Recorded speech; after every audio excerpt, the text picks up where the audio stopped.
I know it's early. I know that lots can change before 2024, but I think as of right now, I have got a candidate. This man is saying all the right things. He's seeing things clearly, and he is more in touch with the American people than the entire ruling class.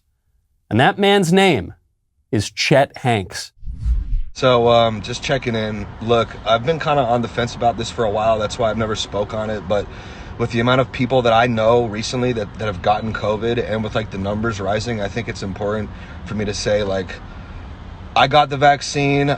I think everybody should. I think it's really important, like, that we all do this just as like citizens, as Americans. We have to look out for each other and get this shit under control, guys. So like, I suggest to all my followers, you guys set an appointment and get the vaccine first thing. Psych! If it ain't broke, don't fix it. I never had COVID. You ain't sticking me with that needle. It's the flu. Get over it, okay? If you're sick, stay inside. I'm tired of having, okay? Why are we working around y'all? If you're in danger, stay your ass inside. I'm tired of wearing a mask. Brilliant, articulate, so on the money. I love imagining that man is Tom Hanks' son. He actually is Tom Hanks' son. There's much more to dig into in Chet Hanks' political philosophy. But for those who doubt that Chet could be president, keep in mind that he now has a much, much better chance of becoming president than Andrew Cuomo, who resigned yesterday in disgrace for all of the wrong reasons, but he's still gone. Republicans can chalk it up as a win, but make no mistake, the liberal establishment still has all the power. I'm Michael Knowles. This is The Michael Knowles Show.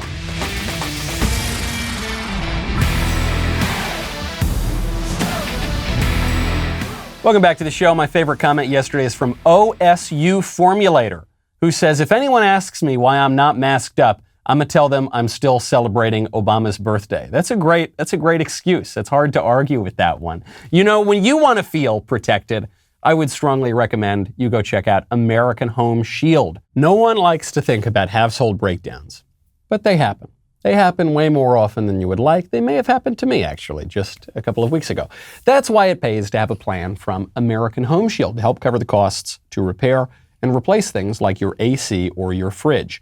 They have new options to help you find just the right coverage. American Home Shield members get more coverage options and fewer exclusions. From HVAC systems and plumbing to kitchen appliances, their plans help protect parts of up to 23 essential home systems and appliances. Electronics coverage is available for an unlimited number of eligible items such as smartwatches, flat-screen TVs, and more. Other options include roof leak repair and pool and spa coverage. Coverage is available no matter how old your systems and appliances are. Just get covered. I've learned this lesson the hard way in the past, and I'm learning to appreciate it now. Be sure to get covered. You don't want one of these crazy repairs. Right now, to celebrate 50 years of providing homeowners peace of mind, you can take $50 off their most comprehensive plans ever. Go to ahs.com/Knowles to save $50. That is ahs.com/Knowles for $50 off any plan. Service fees, limitations, and exclusions apply. See plan for details. American Home Shield. Be sure with the Shield.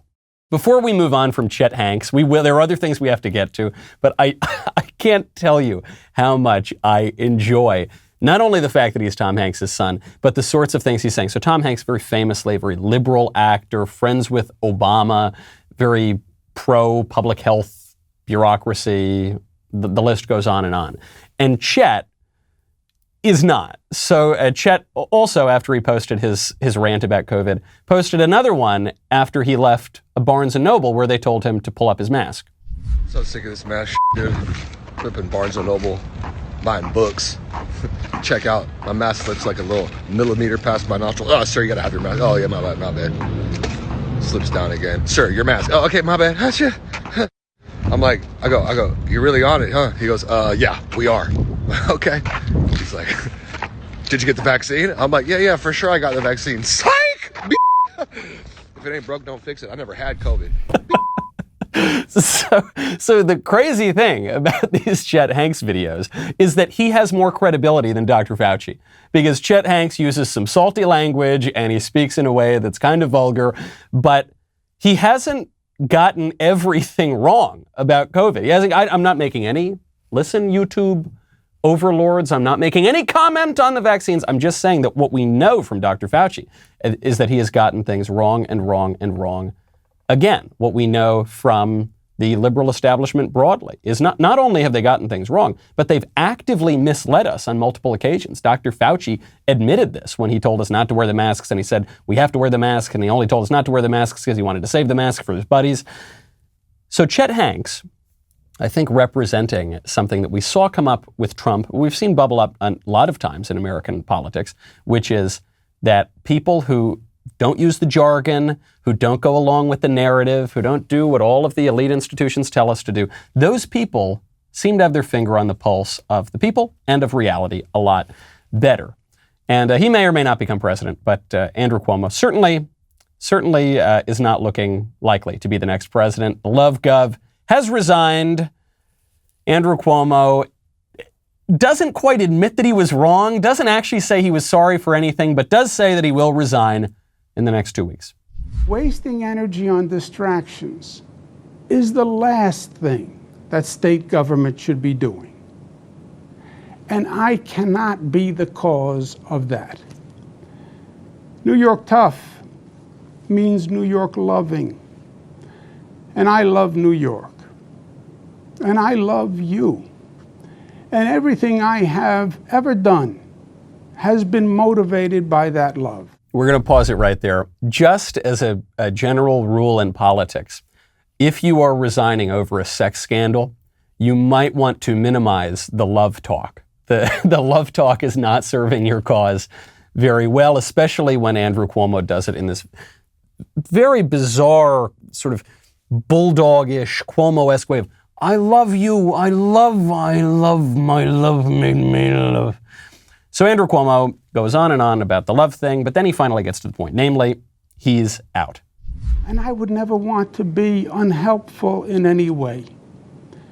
And I think that given the circumstances, the best way I can help now is if I step aside and let government get back to governing. And therefore, that's what I'll do. Because I work for you. And doing the right thing is doing the right thing for you. Because as we say, it's not about me, it's about we. It's not about me, it's about we. Okay. I would say 15% surprised that Andrew Cuomo actually stepped down. I said it months and months ago when he was first in trouble for this sex scandal, which was really just an excuse to get him out after he had lost the confidence of Democrats from the COVID scandal, which was just one of the many scandals that has plagued his administration. And the Cuomo family has dominated New York politics now for 3-4 decades. Andrew Cuomo is one of the toughest politicians out there. This guy has survived much worse than this. And so the reason that he is resigning now is not because he winked at his secretary or any of the other things that he's accused of. The reason he's resigning now is because he is no longer any use to the Democrat establishment. During the lockdowns and the height of 2020, Andrew Cuomo was a good foil for Donald Trump. He was this tough, brash New Yorker, right? He was sort of the anti-Trump. But then, now that Trump is gone, Andrew Cuomo doesn't serve any purpose. He's actually a big liability. Not just because he got a little grab happy with the staffers, but because he killed thousands of elderly New Yorkers and then covered it up from the federal government when there was a DOJ investigation. So Andrew Cuomo is out now. We can chalk it up as a win, but I think we would be foolish to pretend as though this is a major conservative victory. This is the liberal establishment moving the pieces around on the table as it sees fit. And if Andrew Cuomo were still of any use to them, they would not have done that.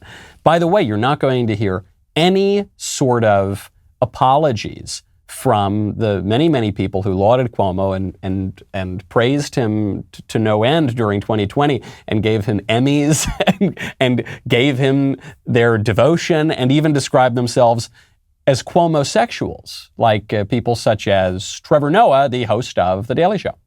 The one governor who's crushing it the most right now is Andrew Cuomo. Yes.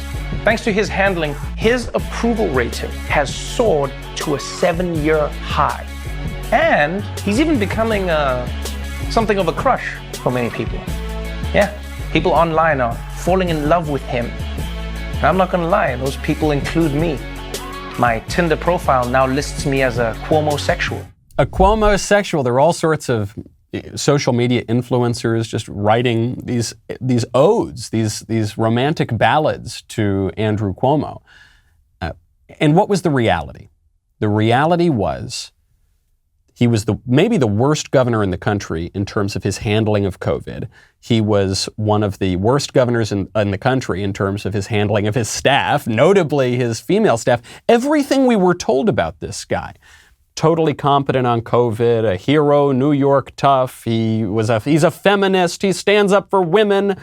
All of it turned out to be a lie. And we were told this by the entertainment establishment, guys like Trevor Noah. We were told this by the news media establishment. For goodness sakes, Cuomo's brother hosted a show on CNN. I was going to say it's a major show on CNN, but no show is a major show on CNN. Still, it was one of their bigger shows. And he was bringing on Andrew Cuomo to joke about how he didn't call his mother enough. And then they yucked it up a little bit. And he went into his earnest voice. And Fredo said, Andrew, you're doing a wonderful job, brother. And he wasn't. None of this was true.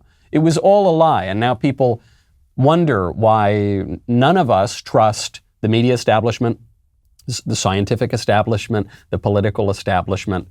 This sort of thing is not just on the fringes. It's not just people like Trevor Noah. This sort of thing went all the way up to the top. Joe Biden was lauding Andrew Cuomo during the entirety of 2020 while Joe Biden was running for president. And now that Joe Biden is the president, even after this wild scandal, the nursing home and the sex stuff, Joe Biden is still praising Andrew Cuomo. It makes me want to have some relief. And when I want relief, do you know where I turn? I turn to Relief Band. Relief Band is the #1 FDA-cleared anti-nausea wristband that has been clinically proven to quickly relieve and effectively prevent nausea and vomiting associated with motion sickness, anxiety, migraines, hangovers, morning sickness, chemotherapy, and so much more. I know what you're hearing. Okay, there's some band and it's what is this? I don't know. Maybe I tried one of these in the past. I paid like $10 for it. No. This is 100% drug-free. It's non-drowsy. It provides all-natural, long-lasting relief with zero side effects for as long as needed. The way it works is it stimulates a nerve in the wrist that travels to the part of the brain that controls nausea. This stuff was developed for use in hospitals. This one works. It is #1 FDA cleared. Go get it now. As the world's opening back up, do not let the fear of nausea keep you on the sidelines. Right now, Relief Band has an exclusive offer just for Michael Knowles Show listeners. If you go to reliefband.com, use promo code Knowles, you'll receive 20% off plus free shipping and no questions asked for a 30-day money-back guarantee. That is RELIEFBAND.com. Use promo code Knowles for 20% off plus free shipping. Even after the announcement of the resignation, even after the Attorney General report showing that Andrew Cuomo got very grab-happy, even after the DOJ investigation of Andrew Cuomo, Joe Biden says, as governor, Cuomo did a hell of a job. One of the Democrats through the years that you spoke with about infrastructure the most was Andrew Cuomo, who is resigning, who announced he's resigning today. You had traveled New York with him when you were vice president to the launch of the reconstruction of LaGuardia. He was someone who supported your campaign early on. No, you called on him to resign. No, you condemned the alleged behavior. But you're someone who spends a lot of time with mayors and governors. How would you assess his 10.5 years as governor of the state? In terms of his personal behavior or what he's done as a governor? What he's done as a governor. I thought he's done a hell of a job. And, both on everything from access to voting to infrastructure, the whole range of things. That's why it's so sad. I have to say that on one point, I do agree with Joe Biden here. Andrew Cuomo did a hell of a job as governor. Emphasis here, of course, is on the word hell. I was a constituent of Andrew Cuomo's. I have met Andrew Cuomo on multiple occasions. I'm a native New Yorker. I was Andrew Cuomo's waiter once at a restaurant when I was working at a restaurant in high school. I ran into Andrew Cuomo during Hurricane Sandy, actually, because my pals and I walked out with cigars during the hurricane, literally bumped into Governor Cuomo then. He wasn't the worst governor in the history of New York, but he was pretty bad. He pushed for an abortion law that would legalize abortion up until the moment of birth. A huge liberalization of abortion laws. And when it wasn't enough just that he did that, he then celebrated that by lighting up the Freedom Tower in pink to celebrate this wonderful thing that he was going to kill a lot more little baby girls. Isn't that wonderful? Isn't that a win for women? This guy, an absolute knuckle-dragging, moral idiot, scandal-ridden, corrupt, did a hell of a job. And still, the liberal establishment, even as they show him the curtains, even as they say, buddy, time to get off the stage, even still, they defend him. They are going softer right now on Andrew Cuomo, one of the worst, if not the worst governor in the country, than they are on Ron DeSantis, the best governor in the country. Not just because he never winked at his secretary, not just because he never got grab happy with the staff, but because he did better on coronavirus than any other governor in the country. And he pursued the opposite policies than we saw certainly from Andrew Cuomo or from Gavin Newsom or anyone else. And yet still, Cuomo gets the pat on the head, and DeSantis does not. Actually, the federal government appears to be actively lying about Governor DeSantis' record. The CDC is reporting, the CDC, that agency with so much credibility after the last 18 months. The CDC is reporting that there were 28,317 new cases of the coronavirus in Florida on Sunday.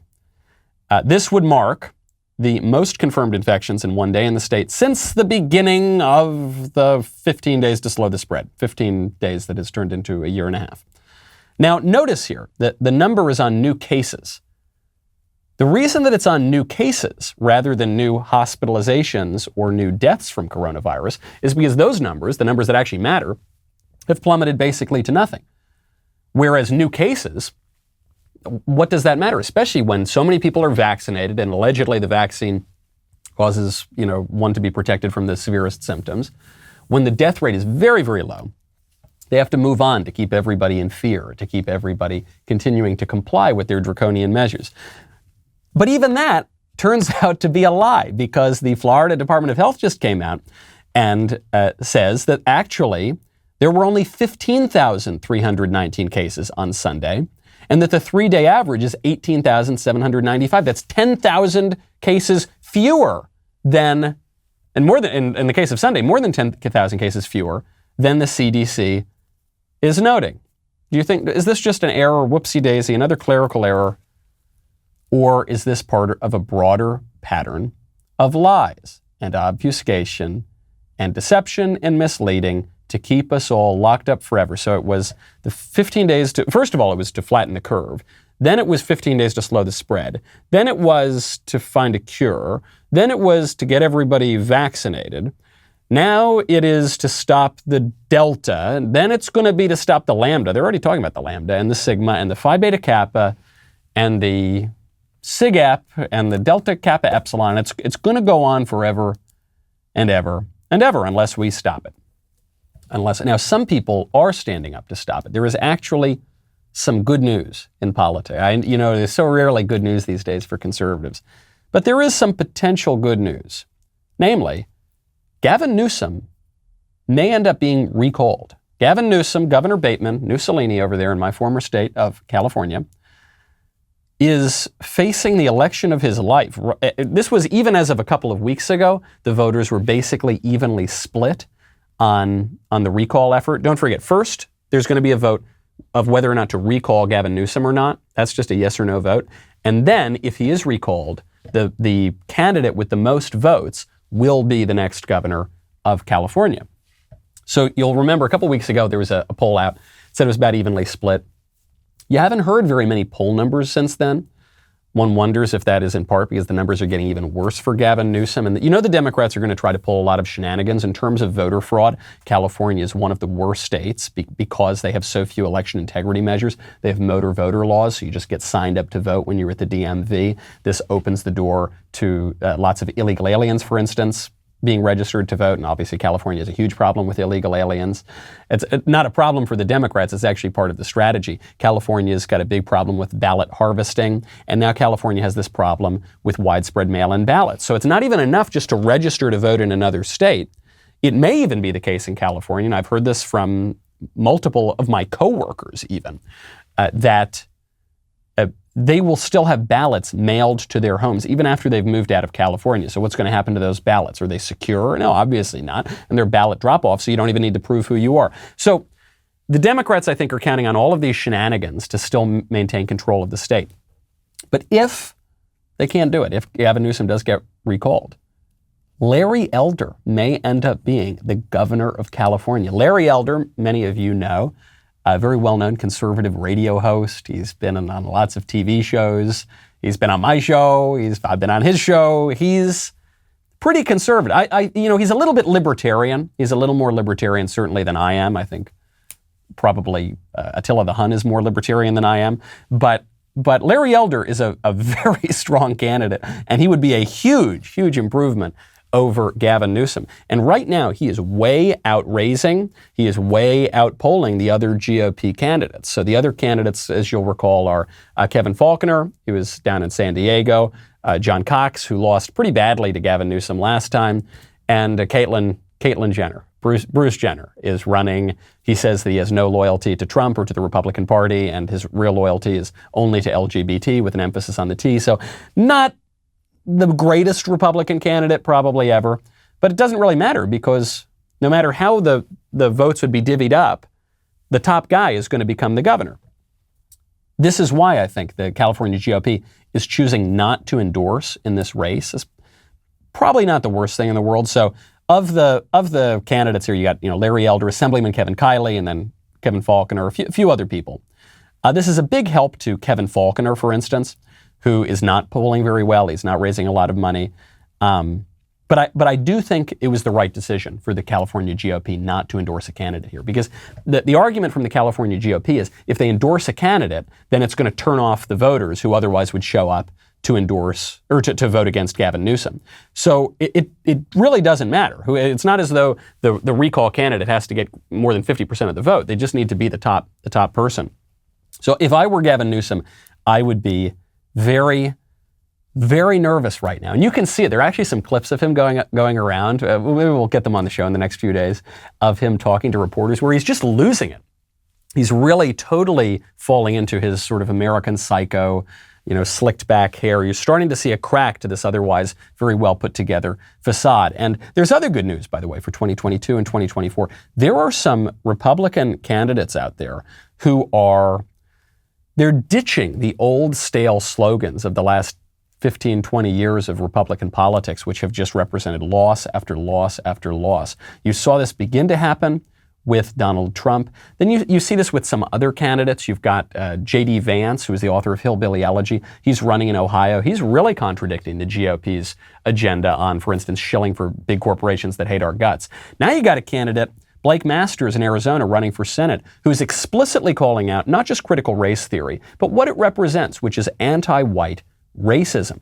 You can hear more about that and everything else with your Raycons. I really need to personally thank Raycon. I seriously need to personally thank Raycon right now. Not just because it's a wonderful product, it's got lots of cool colorways, it fits in your ear way better than those other guys that you don't have little stems sticking out so you look like a bug. I was just on a flight. I was on a 8.5-hour flight with my 6-month-old baby. And when the cries get a little bit too much, I could just pop in my earbuds. Oh my gosh, it was bliss. It was absolutely wonderful. I would strongly recommend you get a pair of Raycons today. They've got 32-hour battery life, so you can listen to what you want when you want for a really long time. They start at half the price of the other premium audio brands. They got a 45-day happiness guarantee. You really can't lose, and they are superior to the other products on the market. Create your own soundtrack with Raycon. Right now, my listeners get 15% off their Raycon order at buyraycon.com/Knowles. That's buyraycon.com/Knowles to save 15% off of Raycons. That's buyraycon.com/Knowles. You can order Ben's new book, The Authoritarian Moment. It's available at Amazon, Barnes & Noble, any other major bookseller. It's a great book to buy immediately after you buy my book, Speechless, Controlling Words, Controlling Minds. I would recommend, that is the proper order to buy those books in. But I do recommend you get Ben's book because it will be my campaign slogan in a few years. Also, if you sign up now as a Daily Wire member with code VIP, you will get 25% off your new membership and be automatically entered for a chance to win a trip for two to the Daily Wire studios in Nashville. You'll see Candace live. Not only will you meet Candace herself, but you'll be getting an inside look at her studio and front row seats to watch her show live. So that is dailywire.com/subscribe with code VIP, 25% off, so you can automatically be entered to win a VIP experience. Or if you're already an All Access member, you can now purchase tickets for her show in Nashville, Tennessee. Head on over to dailywire.com/tickets today to pick up yours. We'll be right back with a lot more.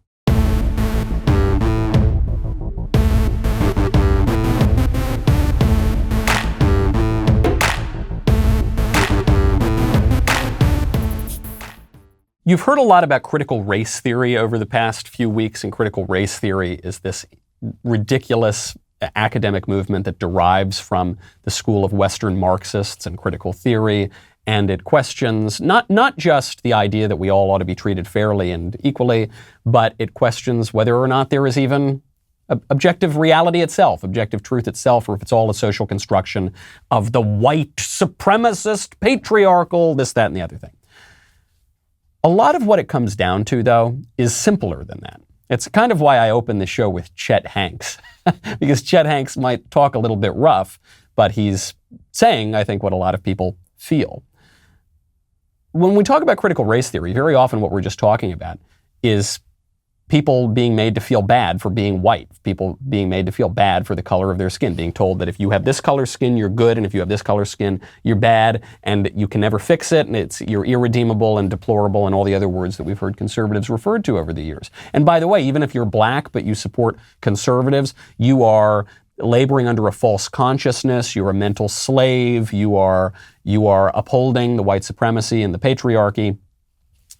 There's one candidate in Arizona who's calling it out. He's saying, this is anti-white racism. It's no better than any other kind of racism, and we've got to get rid of it. That man's name, Blake Masters in Arizona. Where do these crazy ideas come from? How could you possibly believe this stuff? Well, unfortunately, it all goes back to the schools. Too much of schooling in America has become a machine to uproot common sense and to replace it with something much more sinister. You've heard of critical race theory, I assume at this point, right? Conservatives are up in arms about it, and rightfully so. It sounds academic, it sounds fancy, it's not.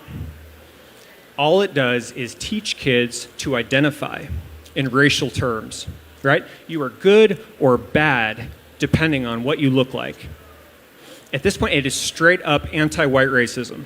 I don't think we're allowed to say that, but let's call it what it is. It is toxic, and it does not belong in our schools. I love it. I like how plainly he's speaking. People are going to call him and J.D. Vance and other people anti-intellectual. They're rubes. They're idiots. They're uneducated.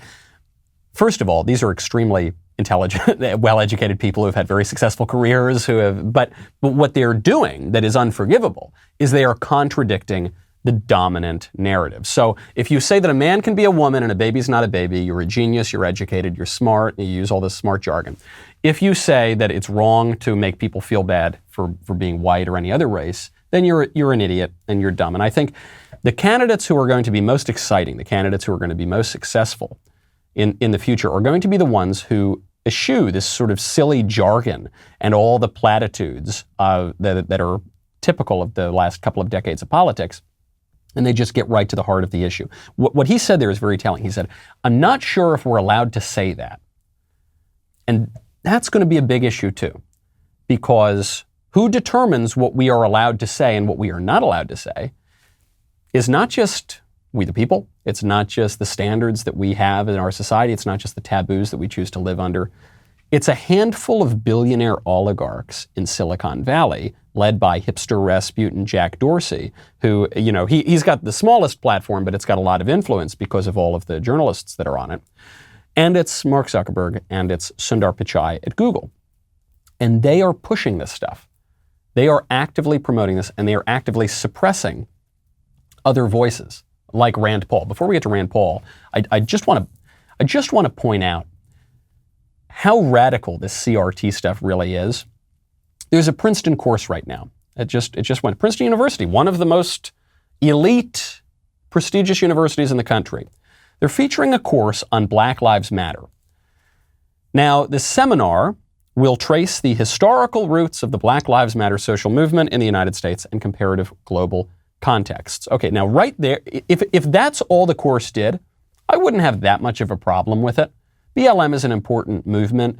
It has an interesting intellectual history. I actually talk about it at some length in my recent book, Speechless.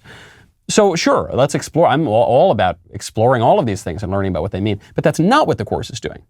The course is pushing the BLM agenda. The movement and the course are committed to resisting, unveiling, and undoing histories of state-sanctioned violence against black and brown bodies I guess it's not violence against their souls. It's just their bodies. That's the leftist jargon. The course seeks to document the forms of dispossession that Black Americans face and offers a critical examination of the prison industrial complex, police brutality, urban poverty, and white supremacy in the United States. So the course is taking the position of Black Lives Matter and then indoctrinating students into its outrageous anti-American Marxist incorrect views. The course will feature writings from Angela Davis. Angela Davis is a communist terrorist who's associated with the kidnapping of a federal judge. The issue is not with the reading. The issue is not with the books or the subject matter. It's with the perspective. Okay, and I think this shows the weakness of what has become a kind of quote-unquote conservative position over the last decade, which is we'll often say, that we're defenders of academic freedom, meaning you can teach whatever you want in the classroom, even though really that only ever seems to redound to the benefit of the left. Or the idea that we don't want to indoctrinate students, we want to educate students, and that the teachers need to be totally neutral. Education cannot be totally neutral. You need to teach. In order to teach anything, you need to teach that some things are true and other things are false. Some things are good and other things are bad, and some things are right and other things are wrong. So you actually do need to take a stand. William F. Buckley Jr. launched the modern conservative movement with a book called God and Man at Yale that made fun of this ridiculous idea of neutrality, that actually said we need to take a stand on some of these issues. If we're going to teach a course on BLM, we are going to have some perspective on it. Either that it's a terrible, no good, rotten organization, or that it's not so great, but here are the reasons that it's developed, or that it's a good organization and it's really great and all of its claims are true. But you are going to have to take some perspective on it. And I think the reason conservatives lose is because we don't recognize that, and the left recognizes it pretty well. But it is having effects.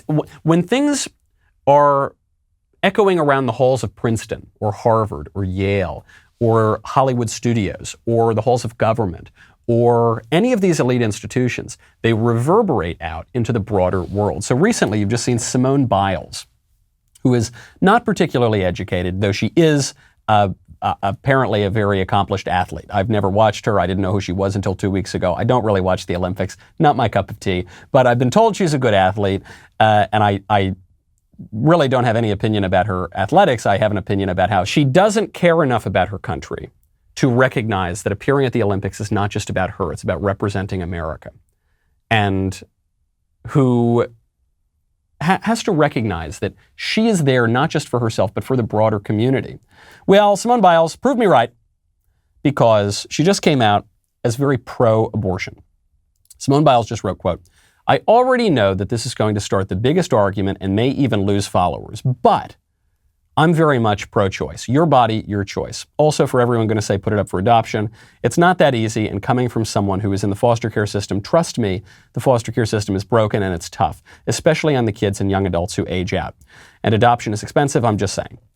So I want to be as charitable to Simone Biles as I can. My impulse is to not be charitable to Simone Biles, but I actually do want to be charitable to her here. She has heard all of this stuff from every elite institution in the country for her entire life. Okay, and she did come from tough circumstances. Her parents were apparently not particularly supportive. She was in the foster care system, though she actually did get out of the foster care system pretty quickly. She was there until about the age of 3, and then her grandfather found out about this and started to take care of her a little bit, and he officially adopted her at the age of 6, and then obviously, she's had this great athletic career. So one of the problems with her argument is she's saying, yeah, look, I overcame this thing, but other people shouldn't have that opportunity. Yeah, I underwent some amount of suffering. And that's fine by me, and obviously I'm one of the most celebrated athletes in the world now, but other people, it's going to be too tough for them, so just kill them. Just kill them in the womb. Well, yeah, I guess you could just put the baby up for adoption, but adoption is expensive. First of all, I don't even know what that means. There are 32 couples for every baby that is 32 couples who want to adopt for every one baby who is put up for adoption in the United States. So I guess it's expensive in the sense that you've got to continue to, make sure you go to doctors and eat right while you're pregnant. But that's not a huge expense. It's an inconvenience, but the alternative is killing the baby.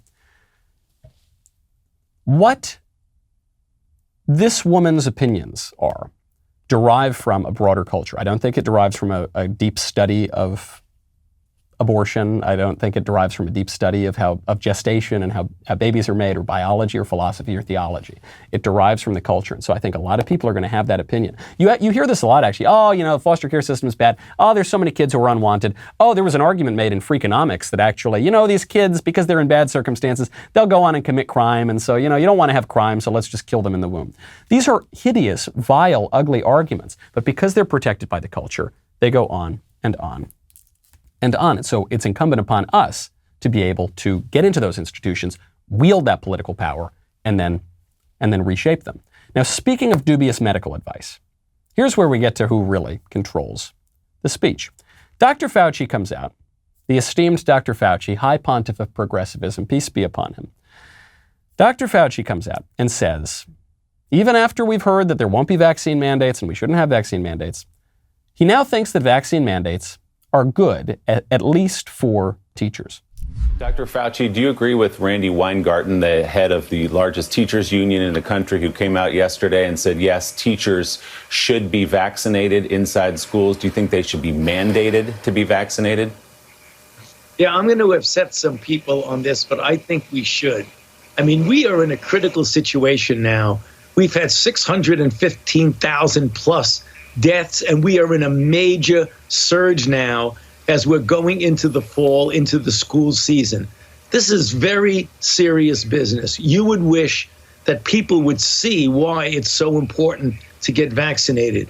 But you're not going to get mandates centrally from the federal government. But when you're talking about local mandates for schools, for teachers, for universities, for colleges, I'm sorry. I mean, I know people must like to have their individual freedom and not be told to do something. But I think we're in such a serious situation now that under certain circumstances, mandates should be done. You can hear the contempt and the disdain just dribbling out of his mouth. Look, I understand that all you filthy, disgusting proles like your freedom and your liberty. But that's all well and good unless you contradict good old Dr. Fauci. Then you got to get in line, sheep. Now, what he's doing here, I think, is a little bit of a misdirection, by the way. It's a little bit of a straw man. Yes, we would like our liberty, not just in the sort of narrow sense of individual liberty, not to have a mask or shoot up something into our arm that we don't want, but the political liberty to make those decisions. Why is this unelected bureaucrat who's been serving for, like 5 presidents at this point? Presidents come and go, Fauci remains. Why is this guy making all these decisions? Why don't we have a say in this self-government? And even beyond that, even beyond the question of the political liberty, is the question of prudence and credibility. Why can we not say, hey, look, actually, for huge numbers of people, the virus is not particularly lethal. For some people, perhaps it is, but for others, it's not. And this drug has not been approved by the FDA. It's got an emergency use authorization, but it doesn't have a full approval. And so using our faculties of judgment, we just don't think that a mandate, why are you not allowed to say that? Because it contradicts the whims of Dr. Fauci, and that guy has got all the power. But you can't question Dr. Fauci. You cannot question Dr. Fauci or the liberal establishment or any of these other elite institutions. Even if you are a medical doctor, even if you are a medical doctor who is a United States senator, Dr. Senator Rand Paul, posted a video in which he questioned the efficacy and the safety of masks. As some people have, now I would never do that. Do you hear that, YouTube? I would never do that. But some people have done that over the past year and a half, including Dr. Senator Rand Paul. And some punk at YouTube, who's never appeared on a ballot, decided to delete the video from the big tech platforms, which is the public square. These big tech guys even admit that it's the public square now. So they delete the Rand Paul video. So then Rand Paul puts up a video about how his video about the masks was deleted. And they deleted that video too. We managed to get a clip of it. Here he is. Censorship by YouTube is very dangerous as it stifles debate and promotes groupthink, where the truth is defined by people with a political agenda. YouTube said the video violated their policy because of my comments on masks, and that they don't allow videos that contradict government's guidance on COVID. YouTube may be a private entity, but they're acting like an arm of the government, censoring those who present an alternative view to the science deniers in Washington. People like Dr. Fauci, who have lied to the American people time and time again about masks. So YouTube says that the reason they took down, to see if you can figure out the flaw in YouTube's reasoning. YouTube says that the reason they took down Senator Rand Paul's video about the masks is because it contradicted the official narrative of the government on masks. Did you catch the little flaw? And they'll go further. They'll say the government's line on masks derives from the scientists. So that's why they had to take down Dr. Senator Rand Paul. What YouTube is acknowledging is something that is becoming clearer and clearer every day, which is that the government is not the U.S. Senate. The government is not the U.S. House of Representatives. The government is not even the President of the United States. The government is the blob. The government is the liberal establishment, the sort of permanent state. The bureaucracy, the administrative agencies, the Faucis, in concert with the big tech platforms and in concert with the media and in concert with the educational institutions. That's why Donald Trump would be kicked off of Twitter and Facebook and YouTube and every other big social media platform. That's why these handful of oligarchs are able to censor the duly elected sitting president of the United States. Boot him out of the public square. Because the president is not the government, and nor are the senators. You cannot question that sort of thing. Don't forget, I actually had forgotten this until just last night. Rand Paul is not the only person who's questioned the efficacy and the safety of the vaccines, or the efficacy and the safety, or of the masks, rather, I suppose, in this case. Joe Biden and Kamala Harris both questioned the efficacy and the safety of the vaccines. They were asked last year, will you get the vaccine? And they said, well, I'm not so sure, and Trumpy, I don't know, I'm a little skeptical of Trump here, and I don't know if I would be willing to take a Trump. They did it. They did the same thing that the conservatives are now being deplatformed and ostracized for and cast into outer darkness. But when they do it, it doesn't matter. And when you do it, it does matter. Because this is not about a principle, and it's not about a rule. It's not about the rule of law in our constitutional republic. It's about the whims and the caprices of the power-mad bureaucrats and establishmentarians who have all of the power. Barack Obama's birthday party. That's how we opened up the show with that comment. We say, my opinion on masks is that I'm still celebrating Barack Obama's birthday party. The people who flew to Barack Obama's birthday party, I think to a man, are deeply concerned about climate change. They talk, climate change is the greatest threat. The sun monster is going to kill us all. There was the Code Red from the United Nations Intergovernmental Panel on Climate Change just a few days ago. And yet, so many of them flew private jets to the party. According to the Martha's Vineyard Gazette, traffic was very increased due to the party. Airport manager Jeffrey Freeman says, it very nearly put us beyond our capacity both for fuel and for parking spacing. So if a Republican flies a private jet, that's a big problem. If a Democrat flies a private jet, not a problem at all. If a Republican questions the masks, it's a very big problem. You've got to be ostracized. If a Democrat questions the masks, that's speaking truth to power. That's wonderful. Same thing goes for the vaccines. Republican questions that he's a kook, threat to public health, murderer. If a Democrat questions the vaccines, he's going to get elected president or elected vice president, or both. This is the lack of credibility. You want to talk about disbelief? You may have seen this story. Well, you probably didn't see this story because you're an intelligent person who doesn't watch CNN all the time. But CNN viewers may have heard this story. A single mother of 3 faced eviction unless the eviction moratorium could have gone back into effect and been extended, and her name was Dasha Kelly, and CNN sent a reporter, Nick Watt, to Kelly's home. They did a tour. They promoted Kelly's GoFundMe page, The Single Mother of 3. Representative Cori Bush pushed this story from CNN, The Single Mother of 3, unless the Democrat policy is extended. And it was just all a lie. The woman is not a single mother of 3. She's not single. She's not a mother of anybody. It turns out she's dating a guy who has 3 kids with another woman. She doesn't even live with the guy. And I guess she knows the kids, but the kids don't live with her. It was all completely made up. It was a fiction to push a narrative. And CNN will not face any consequences from this. And probably this woman won't face any. She'll probably just walk away with the money.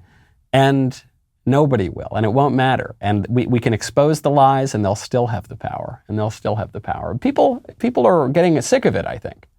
People want to push back against that. People don't like it. But when will we be able to grab the power? When will we be able to wield that power? Because right now, a handful of people are exercising all of that here in the United States. And they're trying to make it harder and harder to oust them from office. Time may be running out to do so. It's time for the Chet Hankses of the world to continue to speak up. It's time to speak in plain language about the rank corruption all around us. I'm Michael Knowles. This is The Michael Knowles Show. I'll see you tomorrow.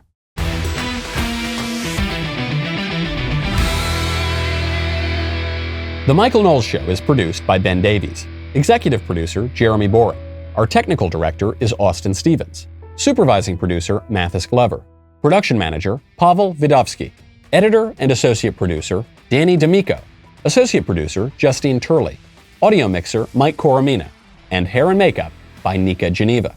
The Michael Knowles Show is a Daily Wire production. Copyright Daily Wire 2021. John Bickley here, Daily Wire Editor-in-Chief. Wake up every morning with our new show, Morning Wire. On today's episode, New York Governor Andrew Cuomo resigns, Chicago police turn their backs on the mayor, and the U.S. has a record 10.1 million job openings. Join us and get the facts first on the news you need to know with our show, Morning Wire.